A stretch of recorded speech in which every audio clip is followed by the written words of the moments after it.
Welcome back to Z-Speed, and thanks for tuning back in. Today we're going to do a step-by-step guide on how to replace a rear main seal on a 2003 to 2006 Nissan 350z. So if you need help changing yours out, just stay tuned.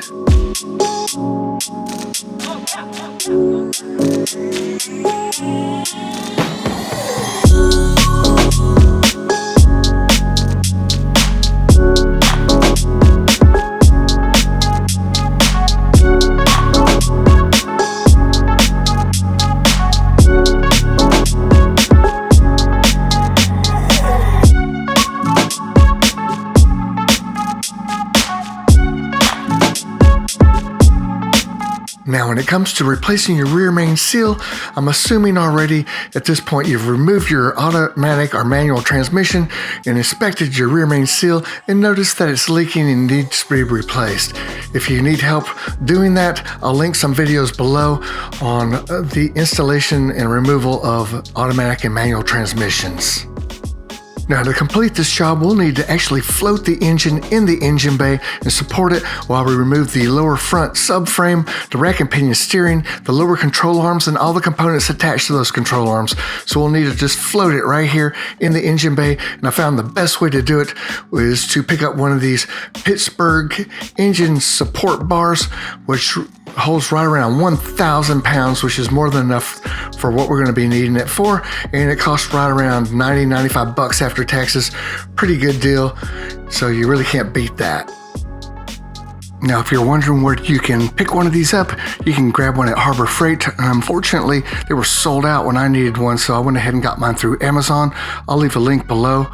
And basically, it's not that many parts to it, so it's pretty easy to set up and use. And I'll be showing you how to set it up in your engine bay, but it does come with a great set of instructions. Now, at this point, I've already placed the feet onto the Crossmember here, but that's very easy to do. You can follow directions for that part. But what we're going to concentrate on is the actual proper foot placement in here. It's very important that you get a good placement on these little feet here because it'll be supporting the entire weight of the engine inside your engine bay, and we don't want to damage the metal surfaces of your engine bay here. So I'm going to show you exactly how to line these up. The good news is that the 350z almost has a little custom area for these feet to rest, so it's pretty nice. Okay, so the great part about these feet is that they're very adjustable and you can rotate them from side to side and make the curvature of the fender here. You can see it kind of curves out a little bit. It bows out to the right here, and we can line the feet up along the curvature of the fender line here. So it's really nice. They're very adjustable. You can see right here that there's a little notch area that these feet can sit. I've already removed the rubber area. There's a little rubber covering that goes over this area, and I've already removed the plastic guard that goes over the reservoir area where the collection brake reservoirs are. I've removed all the plastic and rubber parts, so make sure you do that because we want these rubber feet resting on metal only, not on anything rubber or plastic. So you can see there's a little notch right here, a little protrusion that comes up and fits right between these two feet. So it makes it very, very secure, and it's almost like it's a custom fit for the 350z. So it's nice over here. And so that's the driver's side placement. And I'm going to come over here to the passenger side. You can see it's the same exact thing over here. It follows the line of the fender, fits nice and tight right here. And I've removed all the rubber and plastic parts over here. And then once you get these feet lined up, you can tighten it up top with those little adjustable handles. But yeah, this is great. It fits really nice and secure right here, so we shouldn't have any problems with it drifting. I even was worried about the fender right here, thought it might dent it with all the weight, but no problems with denting. And I even thought about placing the feet right here, but the slope is too great, so we don't want them sliding or moving around once we put the weight of the engine on there. So I decided that this is probably the best spot. Okay, I've already placed the hooks onto the Crossmember, and you can refer to the directions to learn how to do that. It's pretty simple. But what we're looking at here is chain placement. I'm going to show you exactly how I ran my chain. You can see that I've already removed my aftermarket intake tube. Whether it's stock or OEM, you're going to have to remove that tube. So now what we're going to do is look underneath the driver's side engine mount, and we're going to show you how we ran the chain around here. So let me zoom in on this for you. And that's the back part of the transmission. There we go. So you can see the shield to the exhaust manifold, and I've ran it to right between the metal parts here of the upper part of the engine mount, all the way around the bottom of where it bolts up to the engine.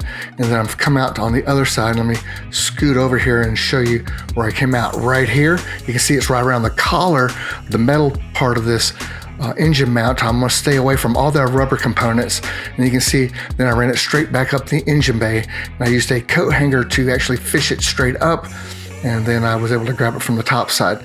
So you just want to make sure that you stay away from any plastic or metal lines when you run that chain back up. But yeah, this is what it looks like. You want to have metal on metal, really. You don't really want it resting on anything rubber or plastic for sure, because it's going to be a lot of weight on the chain, and it will crush anything plastic or rubber. So you can see this is the engine mount bolt right here, and we'll be releasing that, and we'll be easily able to support the engine the way it's threaded through this engine bay here. So now we're going to go up top and take a look at it from up there. Okay, now we're looking back down from the top view on the engine bay. You can see how I've threaded the chain right between that hard metal coolant line and that rubber hose right there. You want to make sure that, like I said earlier, that you're not pinching anything. And you can see that's good placement because it's right between the two. And when I put the full weight of the engine on this chain, it won't chafe against anything. It should just support the engine only and not rub up against either one of those hoses. So then I hooked it to the other part of this hook and then put some tension on it with these handles, which is very easy to use those. You can tighten them up. And now we're ready to do the placement of the chain on the passenger side. Okay, at this point I've already placed the chain in there, and it's pretty straightforward. It's basically just like the driver's side. And now what I'm trying to do is keep this hook straight as I put more tension on the chain. It tends to want to spin, and you really don't want that bottom of that hook to spin around at all. You want to keep it straight, facing straight forward or towards you. So I've got a pair of pliers here. I'm holding the little hook in place as I spin the little handle up top and put tension on the chain. What I want to do now is get moderate to intermediate tension on those chains so that I can support the full weight of the engine at this point. Okay, now that we've got the engine fully supported by the chains, I'm going to go ahead and do an optional step. You don't have to do this if you don't want to, but I'm going to drain my antifreeze because I wanted to fully remove my oil cooler from the lines that support it. Now you can just let your oil cooler dangle there. You don't have to remove it. You can see I'm making a big mess here trying to drain my antifreeze. So be careful if you decide to do it. Don't make a mess like I did. And also at this point, you're going to need to drain all of your engine oil out at this time as well. So if you don't want to, you don't have to drain the antifreeze. Okay, now that you've got your oil and your coolant drained, or either or, now I went ahead and removed my oil filter, and there's a 22mm bolt that I've already broken loose right here, and now I'm just gonna hand thread it out. And what this does is it holds the oil cooler to the upper oil pan right there. So you can see it came out pretty easily. We're gonna save that, clean it up, and put it back in later. But now we can just either let this dangle if you don't want to remove your coolant. You can just let your oil cooler dangle right here, and now might be a good time to change out that little oil cooler seal on the back side. There's a little rubber seal in the back that you can replace if you want to. But yeah, you can leave it there or you can remove it. Depends on whether you're changing your coolant or your lines out. But next we're going to work on the subframe brace down here. It's got a bunch of 14mm bolts that are holding it in. We're going to go ahead and break that loose next. So we've got two 14mm bolts right down here. We've got one right here, and we've got another one right over here. I've already removed those. And so you've got 4 on each side. And then you've got two 19mm bolts, one on each side. So here's the 19s right here. So as you're removing your last bolt or your last two bolts, make sure you've got your hand on that brace. It's quite heavy and you don't want that brace to slip down and hit you in the face or anything. So just be careful when you're removing the last couple bolts here. Okay, here you can see what we talked about earlier, and that's me holding the subframe brace up with one arm while I'm removing the last nut with my other hand there, and this thing drops down, no problems, which is great. Nothing was really sticking or anything, so it just dropped straight down, and now that's out of our way. You can see I've also removed the rims and tires. You can see those in the background back there, but we're going to need to remove the front rims and tires because we need to detach everything from the lower control arm. So that's going to be coming up next, but you can see I didn't have any issues with this subframe brace, and that was nice to get that out of the way. So you can see now I've removed the end link right here, the coilover bolt, and the bolt that holds the lower control arm to the subframe right here. Those have all been done off camera for you, and now I've swung the whole control arm over to the right. Only thing that's holding it up is the ball joint right there. So now we have clear access to drop the lower and upper oil pan, and that won't get in our way.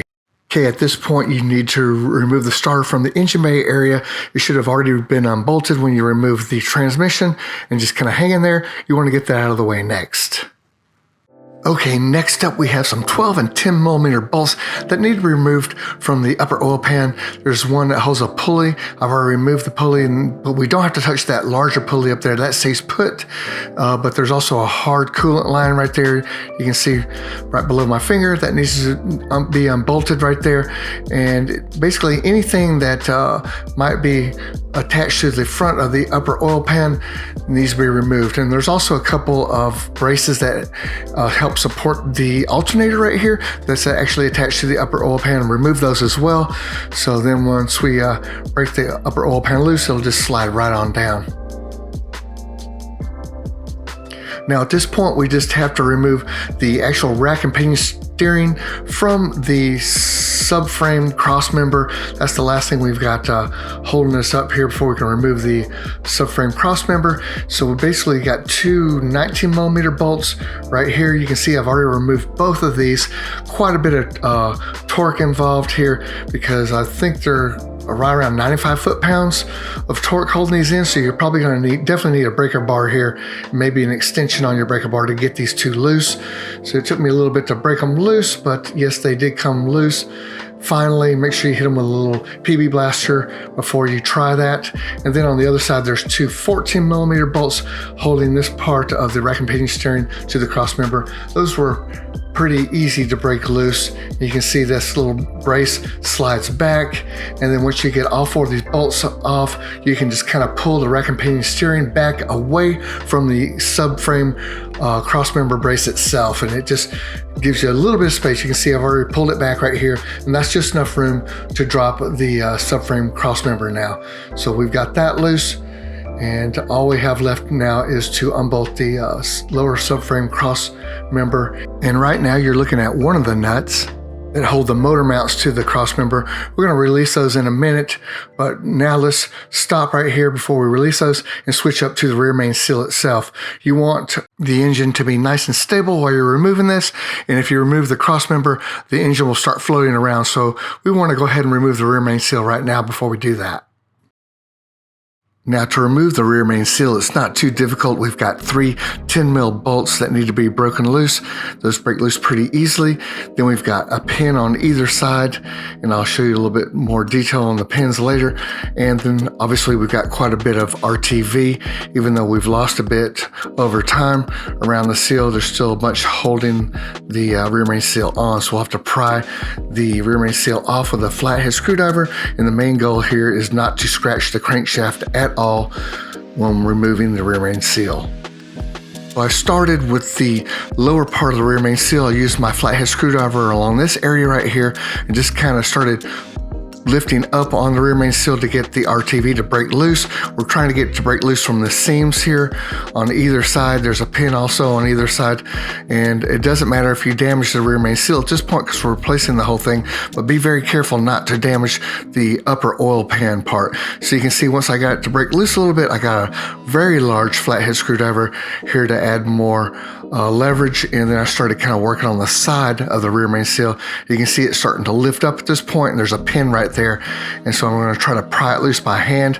You know, the more you can use your hand, the better here, because we don't want to scratch up this whole thing. We want to try to be very careful with it. We definitely, like I said, don't want to mar up the back of the crankshaft. So you can see I finally got to break loose here, and there's a pin right there on the other side that came out, and you can see the RTV now. I'm gonna start pulling that loose, but yeah, that's it. Just kind of work with it.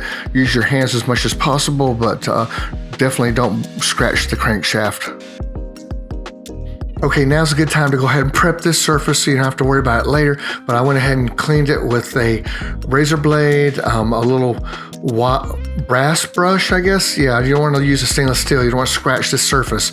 So you be very careful with it. And I also use like a plastic scraper to get this clean. I did scratch this with the screwdriver when removing the rear main seal. So I hit it with some 3000 grit sandpaper. Same on this side. And you can see one of the pins right there that hold the rear main seal on. There's one on the opposite side as well. Make sure you keep track of those pins. Don't lose those. They tend to, one of mine came out with the rear main seal. So make sure you retrieve that. But basically you want to keep this area as clean as possible. And then when I got it all clean as I could, I went ahead and used rubbing alcohol to clean the surface one last time. So now it's prepped and ready to go. So now before we go any further, let's whip out the old Haynes Manual. This is one of my favorite guides here. If you don't have one, I recommend you pick one up. This is great for the 350z and G35, 2003 through 2008. It's got a lot of great torque spec information, step-by-step procedures, tools you're going to need to work on your vehicle. So yeah, this is a really handy resource. Recommend you pick one of these up. So let's see what the Haynes Manual says about replacing the rear main seal. The transmission must be removed from the vehicle for this procedure. The engine must be supported from above with an engine hoist or 3-bar support fixture before working underneath the vehicle, and you need to remove the flywheel or drive plate. Carefully pry out the old seal from the block with a seal removal tool or screwdriver. So that's what the Haynes Manual says. So if you're wondering why I showed you what the Haynes Manual said, is because I know somebody's going to say, hey, there's a bunch of YouTube videos on how to just replace the rear main seal without dropping the lower and upper oil pan. All you have to do is remove it and then clean it up and replace the rear main seal with a new one, just stuff it in there and everything's good to go. Well, I tried it. Long story short, it was a complete failure for me. And, you know, I did what everybody else does. Throw a bunch of RTV on that, grab your little crescent-shaped gasket, put a bunch of RTV on that, and glue it to the bottom of the rear main seal. And then once I got that on there, I went ahead and placed it back on a cleaned surface with fresh RTV here. And that's when it starts getting ugly, is because when you try to get this little crescent-shaped gasket in there on the bottom part where the lower or the upper oil pan meets the block up there, you really can't get that to fit in there correctly. You have to compress that little crescent-shaped gasket, and then pretty soon you get RTV everywhere except on the gasket and the rear main seal. It just gets all over the place, you can see, and you really never can get the seal to fit correctly. I ended up using a little bit of a screwdriver on one of the corners to stuff it in there, and basically it's just not a good fitment here. That's why you have to drop the lower and upper oil pan to get it to fit correctly. You can see I cleaned it all up and then added some RTV around that seal area or the crescent-shaped gasket area, and thought, hey, this should keep it from leaking. If it's not in there perfect, this should, you know, make everything better. And I took it out, put everything back together, took it out for a test drive.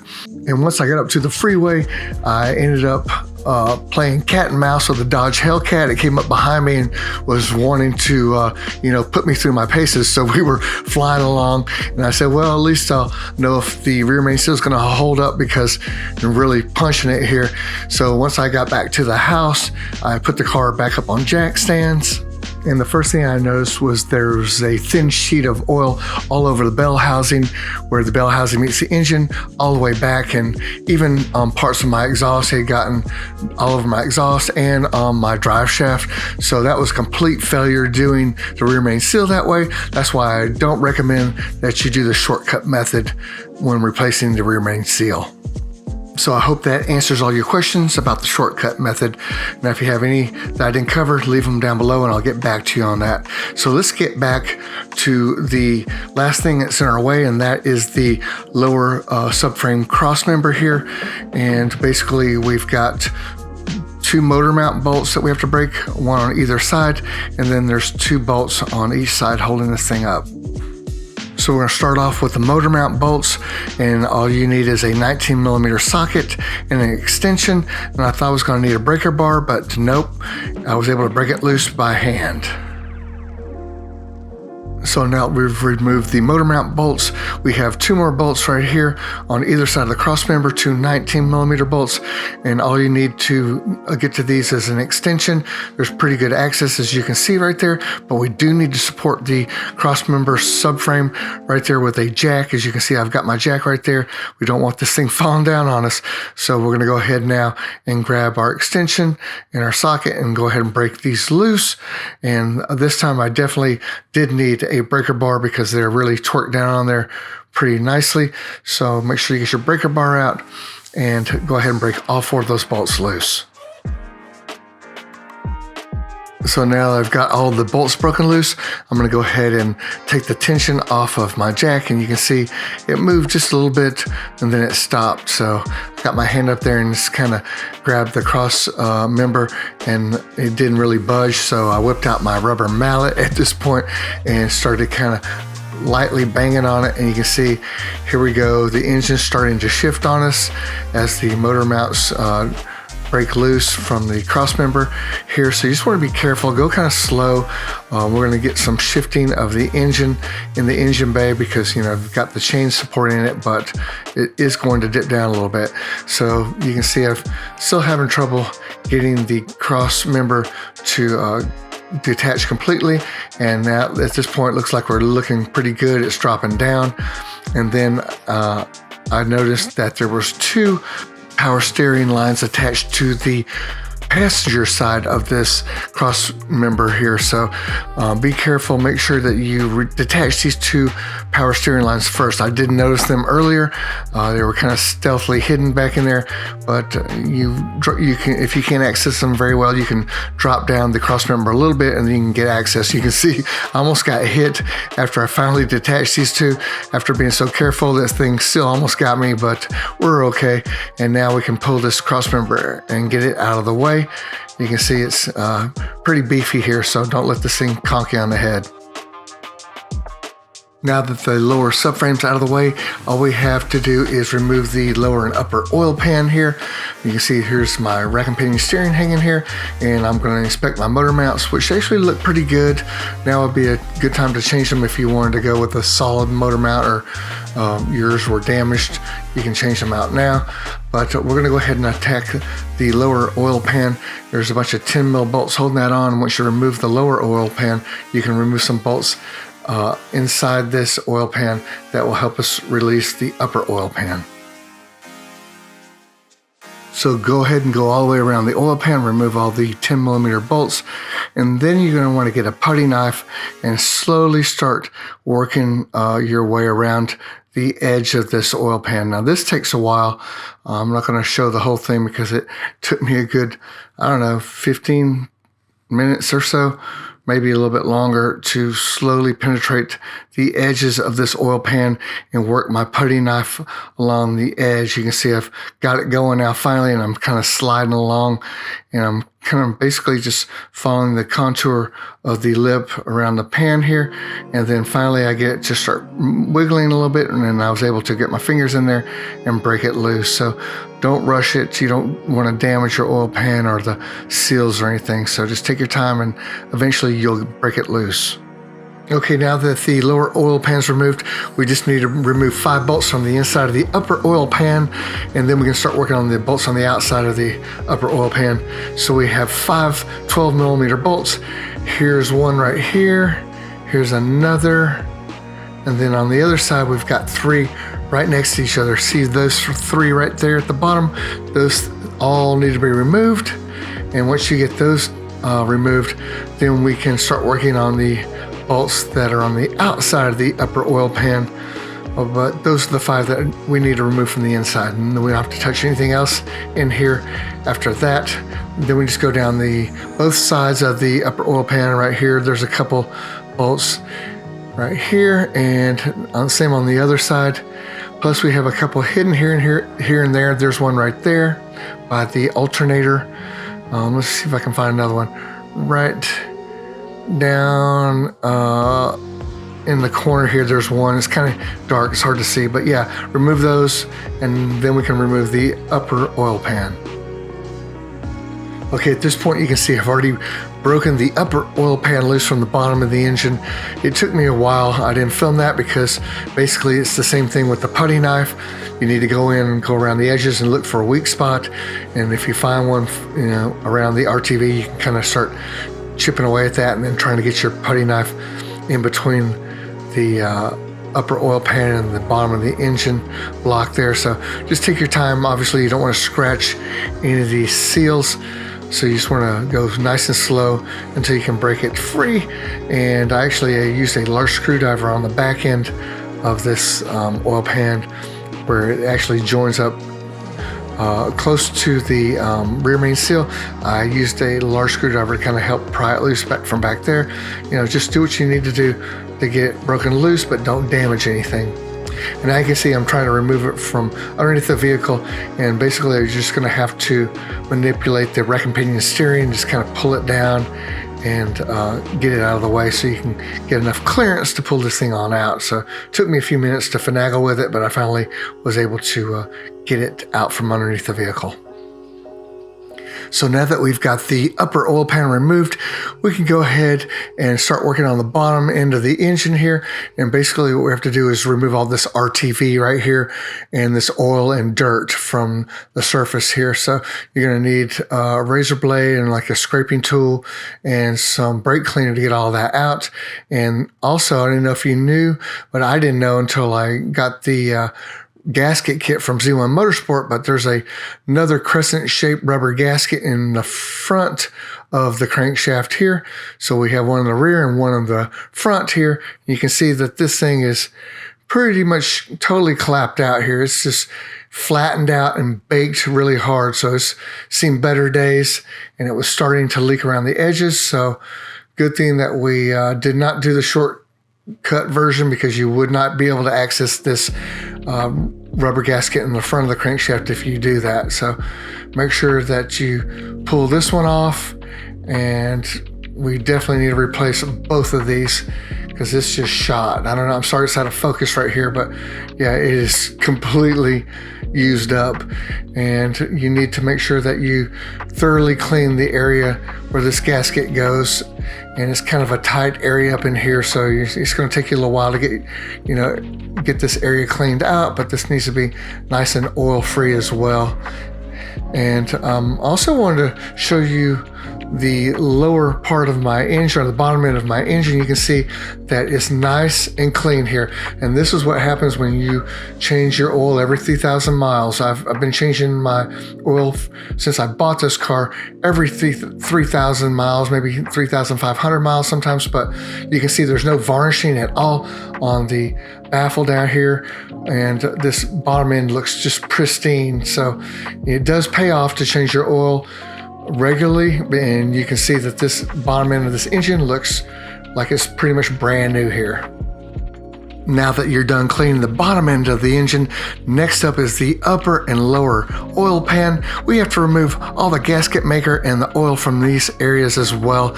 And you can see these little grooves right here. They're full of RTV, and they go all the way the length of the upper oil pan. There's quite a few little grooves, and you really don't want to use anything metal like a pick or anything to scrape these out, because it's aluminum. You'll probably scratch it, so you're going to have to use some type of a plastic tool. I had some plastic scraping tools that I used, so I just kind of pulled up a chair and started working on that, and it took me quite a long time. You can see they used a bunch of RTV on the lower oil pan as well, and that took me forever to scrape all that off. And then used some brake cleaner and cleaned out the inside of both of these pans and got them pretty much spotless. So yeah, this is going to take some time. That's why this is like a 2-day job, because you've got a lot of RTV and oil cleaning to do. So let's go ahead and prep the rear main seal for RTV, but let's talk about this O-shaped gasket right here. This is actually the rear main seal itself, and it actually has a little metal spring that seats inside of that little rubber gasket and helps it adhere to the crankshaft, and so that's what allows it to spin but have no oil leak out. But I've got some really good news for you HR owners. If you have a 07 to 09 HR, you no longer have to pull this whole assembly off and drop the oil pans and all that. You don't have to worry about it. All you're doing is replacing this rubber O-ring, and that's it. So they've improved the 350Z rear main seal for the HR owners, but unfortunately for us, the 03 to 06 owners, we've got to do this whole procedure. So now I've got some 91% rubbing alcohol you can see right here, and I'm going to prep the surfaces where the RTV is going to be going on this metal casing right here that houses the rear main seal. So I'm just going to make sure that all the residues are off of this metal area here. Sometimes you can get some grease residue. So this 91% rubbing alcohol does a great job of cleaning everything up, and I'm using a lint-free little rag here. So we're also going to get the bottom of this metal housing here, because that's where the little crescent-shaped rubber gasket is going to be glued in with RTV as well down here. So you want to make sure this slot's nice and oil free as well. So take your time, get this thing all cleaned up. I'm just going to show you the rubber gaskets that I got from Z1 Motorsports. I'll link it below. But these are the small little O-rings that go inside the upper oil pan. Then we have two of these crescent-shaped rubber gaskets. One goes underneath the rear main seal, and then one, this is the bigger one, that goes under the rear main seal. And the smaller one goes in the front, underneath the front of the crankshaft. And this little gasket right here goes into the oil cooler, and we'll put that in later. But yeah, these all come from Z1 Motorsports, and I'll link it down below. So if you're wondering what kind of RTV I used Permatex Ultimate Black. It has a high flexibility, and the key here is it's oil resistant. So you want to use a oil resistant RTV, whichever you choose. The downside of this stuff is it takes 24 hours to cure. So you're going to have 24 hours of downtime before you can put your oil back into your oil pans and start your car and all that. So if you want to get going right away, this Permatex The Right Stuff is cures immediately, and you're able to use your car right away. So this is a great alternative. You definitely don't want to mix and match both of these, but just use one or the other. Depends on how much time you've got available here. Okay, now it's time to apply the RTV. You want a nice, thick, consistent bead, and you want to fill these little slots that are on the back of the rear main seal housing here. You can see that little thin ribbon that I'm filling up here. And we're going to come back and we're going to go around all these bolt holes and the two holes where the metal dowel pins reside. But we're going to go all the way around it and just try to keep a nice, thick, consistent bead going. You don't want to break it, and you can come back and now you can fix these bolt holes. You can go around the outside or the outer edge of these. So it's not too hard. Just take your time. Make sure you got a nice, consistent, thick bead going here. Okay, as far as this crescent-shaped gasket, you're only going to want to put RTV on the inside so that it's going to adhere to the metal casing. You don't want to put it on both sides yet, because we're going to be putting some on the upper oil pan that'll seal the other side. So just the inside for now, and once you get a nice thick bead on there, then you can attach it to the bottom of this metal casing here and make sure that it's nice and stable. And there's a little notch that you have to line up, but it's pretty easy to see the little notch that's on the gasket. Now it's time to go ahead and place on the rear main seal before the RTV starts to dry. There's 2 metal dowels that we're going to use to center this whole metal frame and the rear main seal. Now what I didn't show was I took a little dab of oil and kind of went all the way around the donut shaped rear main seal just so it would slide over the crankshaft really easily. So that's recommended, and it definitely is going to help because I was able to slide it right on there, no problem. Now I'm kind of straightening it up so it'll line up with the 2 metal pins, and I'm going to kind of push it flat and try to engage it on the 2 metal dowels. So I've got it lined up and it's started to seat into the metal dowels, and then it just stopped. So at this point, I'm going to whip out a ball peen hammer and just tap it right on to the metal dowels here. So it's doesn't take a lot of force. Just tap it on and it'll click in there and you're good. So right there, we've all got it all lined up at this point. And now it's time to go ahead and place in the 3 10mm bolts that hold the rear main seal on. So we're gonna screw these in hand tight, and then we're gonna just lightly tighten them down with the ratchet here. We're not gonna go all the way down, and we're not gonna torque them or anything yet. We're gonna let it rest for 1 hour per the Permatex directions. Then after 1 hour, you can go ahead and torque to spec. So if you get the rear main seal gasket kit from Z1 Motorsport, you get the option to actually get the same RTV that Nissan uses for their upper and lower oil pans, and so I opted for that. The problem here is that I didn't cut enough off the plastic tip applicator here, and this bead's way too thin. So you want a nice thick bead. This bead is just way too thin. I had to go, it took me forever to go ahead and coat the lower oil pan with this thing because I just didn't have a big enough bead. So I had to go back over it and thicken up areas. And when it comes to RTV on these oil pans, upper and lower, too much is way better than not enough. So if you put a little bit too much, it's no big deal. But if you don't put enough, you're in trouble and you're going to probably get a leak. So, you know, if when in doubt, put a little extra RTV, especially on the upper oil pan, because that's the last thing you want is this thing to leak and have to pull it off and do this all over again. So be very careful to get enough RTV all around this thing so you get a good, nice, tight seal with no oil leaks. Now it's time to go ahead and place these 2 little O-rings that I got with the Z1 Motorsport gasket kit, and it fits on the driver's side of the bottom of the block here. And the only difference is between OEM is that the OEM is black and these aftermarket are red. So I've already pulled the OEM rings out, and now I'm just pressing in the aftermarket rings right here. So the good news is you don't have to do anything special to these rings to get them to stick in. Just make sure they're pressed in correctly and they'll stay put. So just double check them, make sure they're in there correctly, and you're all done with these 2 rings here. Okay, now it's time to place the upper oil pan on. This is probably the more difficult part. You can see that little silver hard line that's sitting on top of the rack and pinion steering right there. You have to maneuver your upper oil pan around that. So you can see I'm coming in real slow here. Now remember, we've got RTV all over the other side, so we don't want to touch anything unless it's the bottom end of the engine. So you got to work your way around that little silver hard line, that one that's right in the center of your screen right there. You can see I'm just trying to inchworm it around this thing, and once you get clear of that, then you've got plenty of room to maneuver this upper oil pan and seat it correctly. So I'm just going real slow here and trying to get around that line.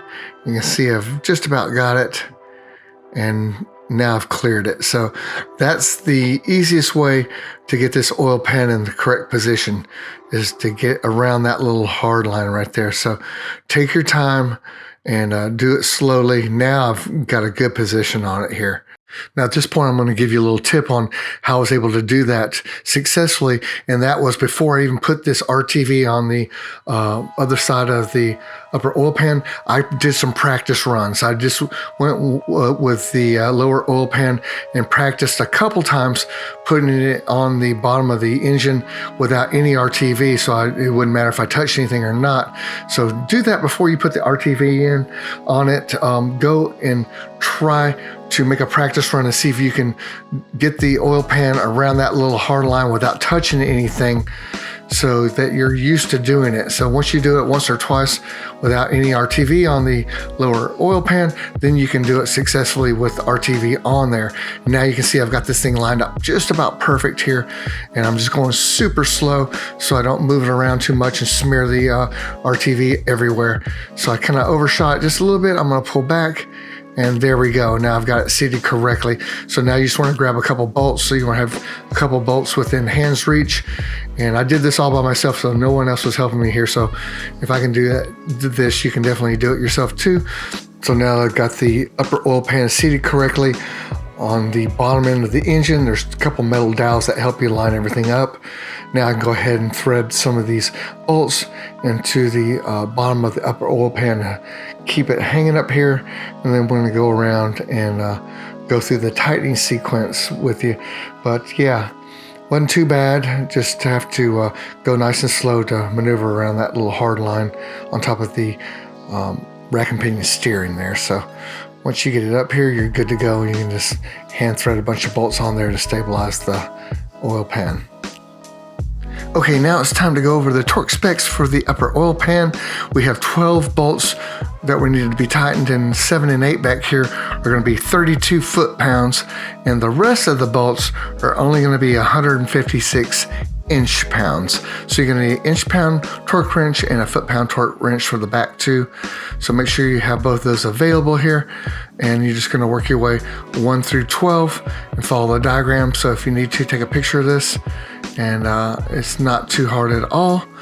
Just take your time. Same with the oil pan. We're going to be using the 03 through 06 tightening sequence here, and there's 10 bolts that are going to need to be tightened, and it's going to start at 1 and go through 10, and we're going to be tightening this to 80 inch-pounds here. So inch-pound torque wrench only is needed for the lower oil pan. Okay, now I'm going to go ahead and place the RTV on the lower oil pan. You can see I've taken the applicator nozzle and cut a little bit more off, and now I've got pretty much a perfect size bead. You want this size bead for the lower and the upper oil pan here. So now you just want to be very consistent as you apply this RTV. Make sure you go around each one of the bolt holes and just take your time and get a nice even bead. Now I'm going to go ahead and place it on to the upper oil pan here and secure it with a couple of the 10 mil bolts. Just take it nice and easy, and then remember, we're going to go ahead and torque it down to 80 inch-pounds at this time. So now it's time to go ahead and place the Crossmember subframe back in.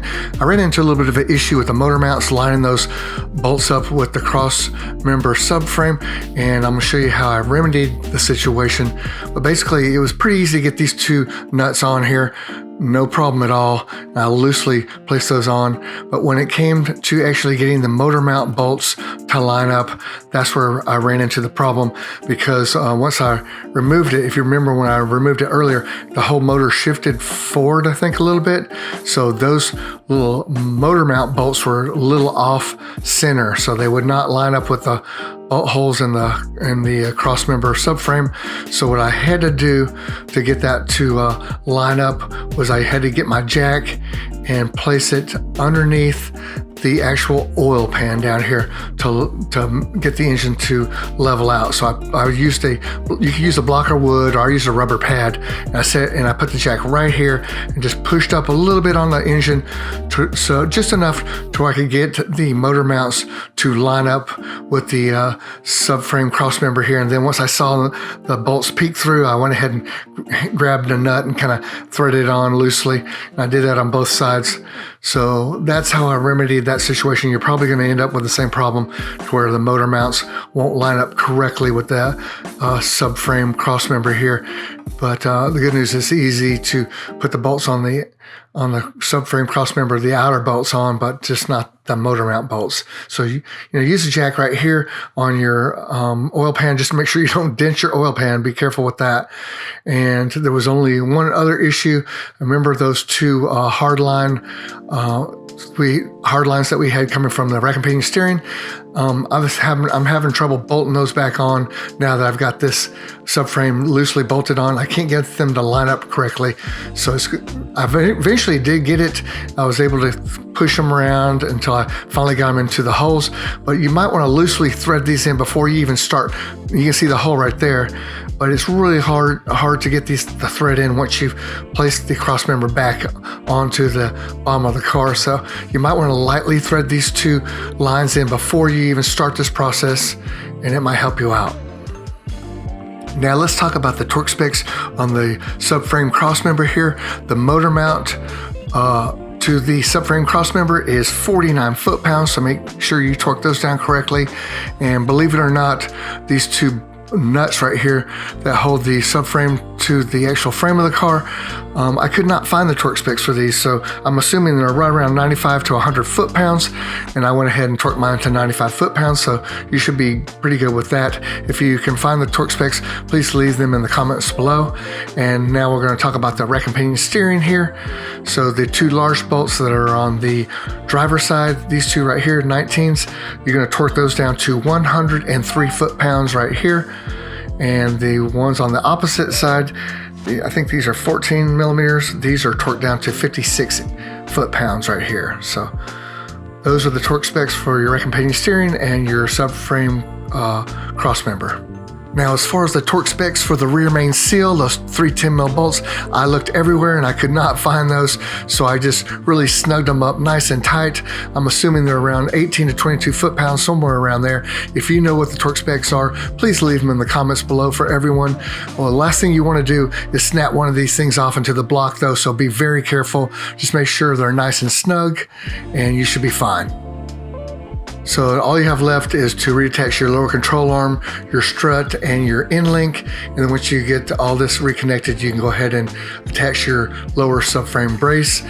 And then all we have to do is change out the seal on the oil cooler.